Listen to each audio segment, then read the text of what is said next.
Assalamualaikum warahmatullahi wabarakatuh. Perkenalkan, nama saya Muhammad Rafli Ramadan dengan NPM 24351068. Mau tahu prodi aku apa? Sini aku tunjukin. Yap, Teknik Informatika dari kelas 1C.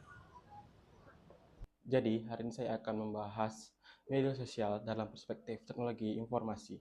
Nah, sebelum kita lanjut ke materinya, kita harus kenal dulu, apa sih itu media sosial? Media sosial adalah platform digital yang memungkinkan kita untuk berbagi informasi, berkomunikasi, dan berinteraksi dengan orang di seluruh dunia. Tetapi, di balik kemudahan itu semua, pasti ada kekurangannya.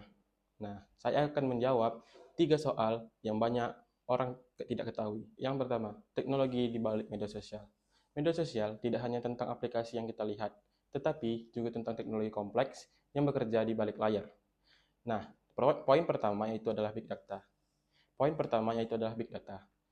Big Data adalah sebuah data yang dikumpulkan berjumlah miliaran yang setiap hari dikumpulkan seperti lokasi, kebiasaan, minat, dan interaksi. Nah, poin kedua adalah machine learning dan AI. AI juga membantu kita untuk menyaring konten, dan kita mengidentifikasi berita palsu dan mendeteksi perilaku yang mencurigakan. Contoh, YouTube menggunakan AI untuk merekomendasikan video sesuai dengan minat pengguna. Seperti kita mencari, kita misalnya suka memasak, dan YouTube akan menampilkan masakan yang kita sukai dan yang tidak kita sukai, YouTube tidak akan menampilkan kepada kita. Poin keempat, ada juga cloud computing. Data media sosial disimpan di server cloud sehingga kita bisa mengakses akun di mana saja dan kapan saja. Contoh nih, Instagram. Kita mempunyai akun Instagram yang bisa kita login-kan di HP mana saja dan perangkat digital di mana saja. Poin kelima, ada itu keamanan digital. Media sosial menggunakan enkripsi untuk melindungi komunikasi pengguna. Contoh, WhatsApp mengenkripsi pesan sehingga hanya pengirim dan penerima yang bisa membacanya. Pertanyaan kedua, dampak media sosial pada dunia informatika. Media sosial telah mendorong pertumbuhan dan perubahan besar di bidang teknologi informatika. Poin pertama, meningkatkan permintaan profesi IT. Dunia IT membutuhkan lebih banyak tenaga ahli seperti data, science, software engineer, dan cybersecurity. Untuk mendukung dan mengembangkan platform media sosial juga menciptakan pekerjaan baru, seperti konten moderator, yang bertugas memeriksa konten yang diunggah pengguna mendorong inovasi teknologi baru. Nah, di dalam sini terdapat contohnya, yaitu AR atau Augmented Reality. Augmented Reality digunakan untuk membuat filter pada Instagram dan Snapchat. Teknologi streaming. Media sosial meningkatkan kualitas live streaming untuk mendukung siaran langsung dengan resolusi yang tinggi. Jadi, kita nonton dengan video yang sangat jelas dan tajam gambarnya. Pertanyaan ketiga, tantangan dan pengelolaan media sosial. Tidak semua hal tentang media sosial itu mudah atau sempurna. Ada beberapa tantangan besar yang perlu diatasi, seperti penyebaran hoax dan konten berbahaya. Meskipun pengguna teknologi seperti Natural Language Processing atau NLP, media sosial masih kesulitan menyaring berita palsu dan konten yang mengandung ujaran kebencian. Inilah masalah yang sering manusia alami, yaitu privasi dan keamanan data.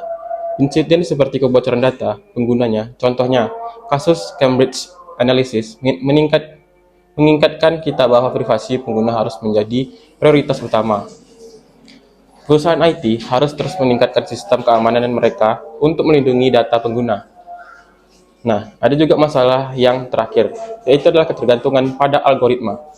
Algoritma yang terlalu kuat dapat menciptakan echo chamber, yaitu situasi di mana pengguna hanya melihat konten yang mendukung pandangan mereka sendiri, sehingga mengurangi keragaman informasi.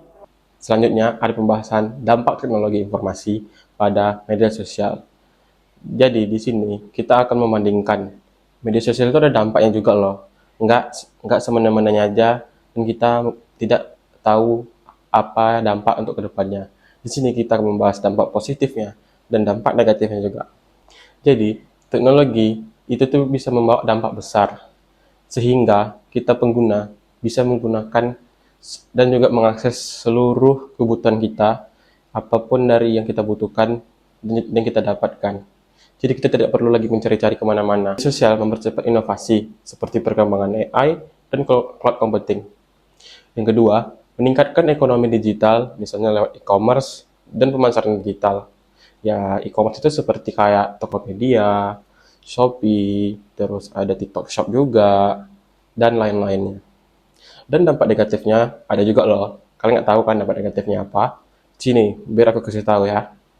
Poin pertamanya adalah penyebaran hoax yang sering terjadi pada zaman sekarang dan di era sekarang. Penyebaran ini tidak ada batasannya dan tidak bisa dikontrol oleh para pengguna yang lain. Masalah yang keduanya, ketergantungan pengguna pada teknologi media sosial yang berdampak pada kesehatan mental. Jadi, zaman sekarang banyak mental-mental orang yang sudah rusak dan juga sudah hancur karena teknologi. Karena oleh perkembangan teknologi, mental-mental manusia tidak terbentuk secara alami dan juga teknologi bisa menghancurkan mental kalian. Jadi kalian jangan lupa untuk berinteraksi dengan orang lain. Jangan memandangi terus teknologi ya. Dan selanjutnya ada juga tren teknologi masa depan dalam media sosial. Di sini saya akan mengasih tahu seperti ada 4 poin. 4 poin ini saya akan jelaskan sangat penting. Kenapa begitu? Nah, sini biar aku jelasin. Jadi, mungkin kalian banyak bertanya-tanya, bagaimana sih media sosial di masa depan? Apakah akan ditutup? Apakah akan diblokir gitu ya kan? Sini aku kasih tahu ya. Yang pertama, ada metaverse. Media sosial akan menjadi dunia virtual yang lebih interaktif dan imersif. Poin kedua, ada blockchain. Teknologi ini memungkinkan privasi dan desentralisasi yang lebih baik. Yang ketiga, AI generatif, membuat konten otomatis yang lebih canggih. Nah, AI generatif ini sekarang dibutuhi karena pada zaman sekarang orang sudah membuat konten dan tidak perlu mengedit dengan tangan secara manual. Sudah untuk menggunakan AI, jadi kalian sudah akan otomatis editan kalian akan jadi sesuai apa yang kalian mau. Poin keempat, integrasi IoT. Media sosial akan terhubung dengan perangkat pintar seperti jam tangan dan perangkat rumah tangga. Jadi, seperti zaman sekarang, rumah-rumah sudah memakai smart home. Tinggal omong lewat suara, semua sudah akan terbuat oleh IoT-nya. Jadi, kita tidak perlu lagi mengeluarkan tenaga. Jadi, tren ini akan semakin terintegrasi dengan kehidupan kita. Jadi, kita tidak perlu lagi mengeluarkan tenaga yang berlebihan seperti yang jam tangan tadi ya. Jam tangan kita sudah bisa kayak mengangkat telepon, membaca chat, apa ya, melihat foto. Jadi kita kayak lagi buka HP hanya dari jam saja. Dan yang terakhir, ada juga jaringan. Nah, inilah yang paling penting di teknologi. Karena tanpa jaringan, teknologi tidak akan berjalan dengan lancar dan kita tidak bisa juga saling terhubung dengan orang-orang yang ada di luar sana yang menggunakan teknologi. Nah, jadi internet dan protokol komunikasi juga mendukung penyampaian konten secara eh, waktu yang nyata atau real time. Jadi, yang kita ketahui, kecepatan jaringan internet sekarang udah 5G, tetapi belum semuanya available di seluruh dunia. Jadi masih 4G, sedangkan 4G aja udah kencang, apalagi 5G. Udah pasti lebih kencang jika 5G sudah disebarluaskan di mana-mana dan sudah bisa diakses juga. Jadi, di sini 5G, 4G dan 5G juga mempengaruhi pengalaman pengguna untuk mendapatkan informasi di media sosial dengan cepat dan juga bisa dan tanpa adanya gangguan sinyal. Jadi, kalau selain yang dibutuhkan adalah jaringan, yang paling dibutuhkan itu adalah paket kuota atau paket internet yang kita gunakan untuk membuka aplikasi media sosial yang membutuhkan paket. Kalian udah pasti tahu pasti aplikasi media sosial itu membutuhkan kuota internet. Dan kalian jangan lupa juga sebelum kalian untuk membuka media sosial, kalian harus mengecek kuota kalian. Dan yang paling penting itu adalah wifi juga, dimana wifi di sini juga sangat peran yang paling penting selain internet, karena wifi itu adalah sebuah jaringan yang ada tanpa batasannya. Kalau kita menggunakan kuota internet kan kita ada batasannya, kayak misalnya 3 giga, Kita buka media sosial dalam sejam aja mungkin bisa sampai 5 giga, mungkin 6 giga, 7 giga, lebih dari 10 giga mungkin. Karena media sosial itu sangat membutuhkan kuota yang sangat banyak. Jadi, WiFi sekarang juga sangat dibutuhkan karena kita tidak perlu memikirkan kuota internetnya, batasannya, dan kita juga bisa membuka internet selama 24 jam non-stop. Jadi kita bisa mengakses apa saja, dan kita bisa membuka media sosial apa saja, dan kita bisa membuat apa saja. Jadi kita tidak perlu lagi seperti kayak, aduh takut kuota aku habis buat ini, takut kuota aku habis buat itu. Jadi ini sangat-sangat penting WiFi.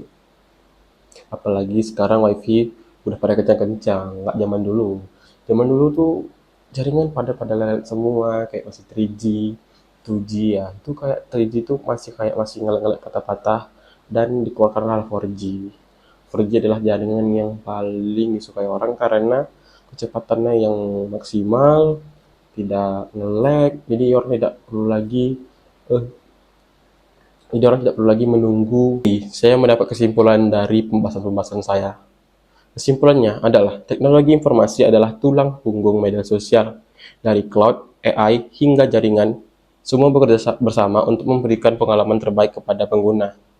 Tetapi, penting bagi kita untuk memahami penting bagi untuk kita memahami bagaimana teknologi ini bekerja dan tetap bijak dalam menggunakannya. Nah, kalian jangan juga salah-salah menggunakan internet dan jangan jangan juga salah kalian menggunakan teknologi. Kalian harus menggunakan teknologi dengan sebaik-baiknya dan kalian harus mengikuti kebijakan-kebijakan yang ada. Oke? Oke. Terima kasih yang sudah menonton video saya Terima kasih yang sudah menonton. Jika kamu suka video aku, jangan lupa like, share, dan subscribe ya. Dan jangan lupa kalian pantengin konten-konten aku yang menarik selanjutnya. Bye-bye, see you and next time.